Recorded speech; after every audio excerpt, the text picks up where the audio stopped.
Yüzlerce yıl öncesinin o boğucu ve sıcak öğle vakti. Bağdat'ın en görkemli, en kalabalık, en gürültülü meydanlarından biri. Binlerce insan telaşla sağa sola koşturuyor, satıcılar bağırıyor, kahkahalar atılıyor, dünyanın bütün hırsı o meydanda adeta sel olup akıyor. Dışarıdan bakan sıradan bir göz için orası hayatın en canlı, en coşkulu merkezidir. Fakat o kalabalığın tam ortasında duran, insan ruhunun en büyük tabiplerinden İmam Gazali, etrafındaki o gülen, koşturan, ticaret yapan kalabalığa bakarken aniden dehşet içinde titremeye başlar. Gazali, o gün o meydanda canlı ve neşeli insanları görmüyordur.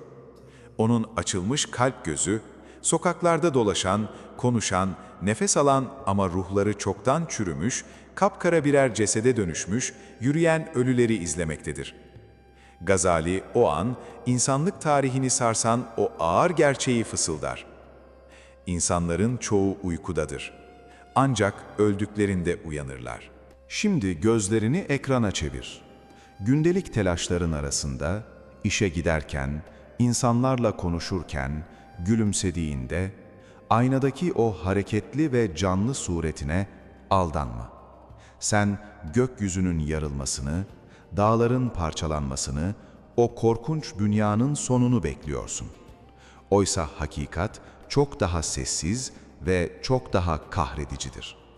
Senin asıl kıyametin o göğüs kafesinin içinde çoktan koptu ve sen kendi mezarının içinde nefes almaya devam ettiğini henüz fark etmedin. Dinle. Sabahları yataktan kalkıyorsun. Bedenin hareket ediyor, kelimeler ağzından dökülüyor, hayatın o zorunlu çarklarını çevirmeye devam ediyorsun. Ama göğsünün tam ortasında bir türlü adını koyamadığın o devasa boşluk var. Eskiden seni heyecanlandıran hiçbir şey artık ilgini çekmiyor. Büyük bir öfke duymuyorsun. Derin bir sevinç yaşamıyorsun. Doyasıya ağlayamıyorsun bile. Sanki ruhunun bütün renkleri çekilmiş, geriye sadece kurşun gibi ağır, gri bir duvar kalmış. Sen bu uyuşukluğu, ben artık olgunlaştım, hayatı öğrendim, kimseyi takmıyorum diyerek kendine büyük bir başarı gibi sunuyorsun. Oysa İbn Kayyim'in o sarsıcı teşhisinde bu durumun adı olgunluk değildir. Tasavvufta bu karanlık evrenin tek bir adı vardır. Kalbin ölümü. Yani senin küçük kıyametin. İhanetler gördün. Güvendin, yarı yolda kaldın. Saçını süpürge ettin ve nankörlükle sınandın. Canın öylesine çok yandı ki, o acıyı bir daha tatmamak için kendi ellerinle ruhunun etrafına devasa bir duvar ördün. Sen o duvarı örerken kendini güvende sandın. Oysa o duvar senin dış dünyadan korunma kalkanın değil, kendi ruhunu diri diri içine gömdüğün beton bir mezardı. Kalbin acıyı duymamak için kapandığında ilahi nuru, merhameti, sevinci ve ilahi aşkı da dışarıda bıraktı. İçindeki o hissizlik, o bitmek bilmeyen yorgunluk, bedenin değil, mezara konmuş bir ruhun havasızlıktan boğulma anıdır. Ölü bir beden nasıl iğne batırıldığında acı duymazsa, ölmüş bir kalp de ilahi güzellikler karşısında hiçbir tepki vermez. Hayatın en büyük illüzyonu budur. Yemek yersin, uyursun, mal mülk peşinde koşarsın ve yaşadığına inanırsın. Oysa seni sen yapan o ilahi bağ koptuğu an, melekut aleminde senin ismin çoktan ölüler defterine yazılmıştır. Dışarıdaki gürültüye o kadar alıştın ki, içindeki o derin sessizliğin, o manevi çürümenin sesini duyamaz hale geldin. İnsanlar seni güçlü zannediyor. Ne kadar da dayanıklı, hiçbir şey onu sarsmıyor diyorlar. Bilmiyorlar ki yıkılmış, harabeye dönmüş bir şehri hiçbir rüzgar yeniden sarsamaz. Çünkü orada yıkılacak hiçbir şey kalmamıştır. Peki bu ağır uykudan, bu görünmez mezardan nasıl çıkacaksın? Kıyametin koptuğu o enkazın altından yeniden nasıl doğrulacaksın? Ölüler acı çekmez. Eğer göğsünde o ince titremeyi duyuyorsan, bil ki ilahi dirilişin ayak sesleri başlamıştır. Kıyamet inancında o devasa sessizliği yırtan İsrafil'in suru vardır. O sesi duyduklarında bütün ölüler mezarlarından uyanıp ayağa kalkar. Senin İsrafil'inin suru gökyüzünden gelmeyecek.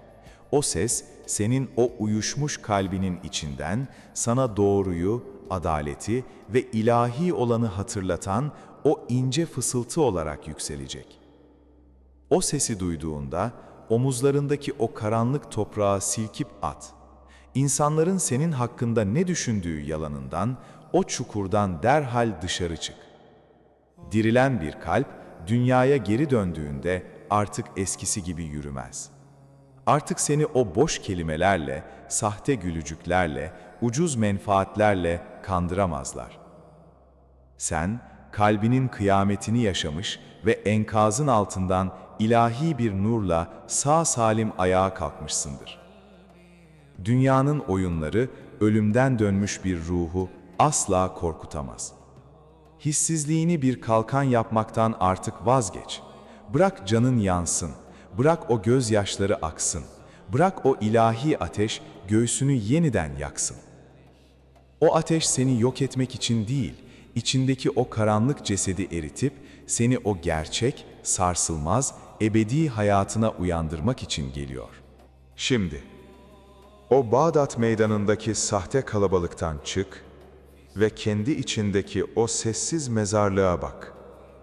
Yıllardır omuzlarında taşıdığın o uyuşukluğu, artık benden geçti diyen o ölü toprağını üzerinden atma vakti geldi.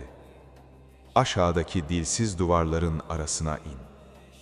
Kendi içinde neyin öldüğünü, senin neyin o karanlığa gömdüğünü ve bugün neyi yeniden diriltmeye niyet ettiğini oraya usulca bırak. Kim bilir, senin o karanlıktan uyanış hikayen, bu meclise yolu düşen bir başka yorgun ruhun dirilişine vesile olur. Biz burada, dünyanın o sağır edici gürültüsünde kaybolanların değil, kendi kıyametinden dirilerek uyananların o görünmez dergahını inşa ediyoruz. Eğer sen de bu sahte uykudan uyanmak, bu bilgeler meclisinin o aydınlık kapısından içeri girmek istersen, bize katılabilirsin. Ama eğer bu yolda daha derin, daha mahrem, sadece bu hakikatin yolcularına açılan o özel yolculuğu arıyorsan, bu dergahın iç kapısını aralamak için aramıza üye olarak o has halkaya dahil olabilirsin. Karar senin, yol senindir. Ya Rabbi, bizi yürüyen, konuşan, nefes alan ama hakikatine kör kalmış ölülerden eyleme. Üzerimize çöken o gaflet toprağını, o dünya uyuşukluğunu rahmetinin rüzgarıyla savurup at. Kalplerimizin o sessiz kıyametini, senin o bitmez tükenmez nurunla ebedi bir dirilişe çevir. Bizi uykunun o dipsiz karanlığından, kendi hakikatimizin o sarsılmaz aydınlığına uyandır. Şüphesiz diriliş senin elindedir. Uyanış, yalnız senin fermanındır.